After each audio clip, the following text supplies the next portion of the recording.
Injectable hydrogel అని న్యూస్లో ఉందండి. అసలు ఏంటది అంటే క్యాన్సర్ ట్రీట్మెంట్కి ఇంజెక్టబుల్ హైడ్రోజెల్ అని ఒక కొత్త ఇన్నోవేషన్ని డెవలప్ చేశారు ఐఐటి గౌహతి మరియు Bose institute of Calcutta. So first of all hydrogel అంటే ఏంటి? హైడ్రోజెల్ అనేది it is made of polymer అండి.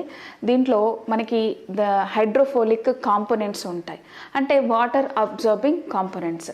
అది వాటరే కావచ్చు లేదా బయో ఫ్లూయిడ్స్ అయినా కావచ్చు, అది అబ్జార్బ్ చేసుకుంటుంది. పైగా ఈ హైడ్రోజెల్ ఎట్లుంటుందంటే చాలా స్మూత్గా ఉంటుంది, ఫ్లెక్సిబుల్గా ఉంటుంది. మన లివింగ్ టిష్యూస్కి ఉన్నటువంటి మెకానికల్ ప్రాపర్టీస్ని అది మిమిక్ చేస్తుంది. ఇది బయో కంఫర్టబుల్ మరియు నాన్ టాక్సిక్ సబ్స్టెన్స్ అనమాట.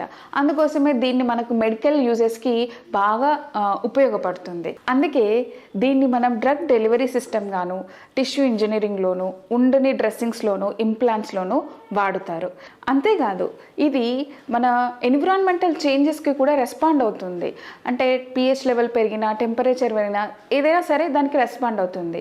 అందుకే దీన్ని మనం జనరల్గా డయాపర్లో వాడతారు, అగ్రికల్చర్లో సాయిల్ హైడ్రేషన్కి వాడతారు, కాస్మెటిక్స్లో కూడా దానికి మాయిశ్చరింగ్ ఏజెంట్గా కూడా వాడతారనమాట. ఇది హైడ్రోజెల్ స్టోరీ.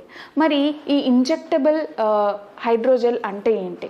సో ఈ ఇంజెక్టబుల్ హైడ్రోజెల్ ఏం చేస్తుందంటే ఏదైతే క్యాన్సర్ సెల్స్ని చంపేసే డ్రగ్స్ని అది రిజర్వాయర్గా పనిచేస్తూ ఇది క్యాన్సర్ కణాలు అంటే ఎక్కడైతే ఉన్నాయో అక్కడికి పంపించినప్పుడు ఈ హైడ్రోజెల్ జనరల్గా మన బాడీలో సాలబుల్ అవ్వదు. ఎక్కడైతే ట్యూమర్ ఉంటుందో అక్కడ గ్లూటాథియన్ అంటే GHH లెవెల్స్ అనేవి ఎక్కువగా ఉంటాయి. సో ఇది ఎక్కడైతే ఆ లెవెల్స్ ఉన్నాయని తెలుస్తుందో దానికి రియాక్షన్గా డ్రగ్ డెలివరీ చేస్తుంది, ఆ సెల్స్కి మాత్రమే ఇస్తుంది.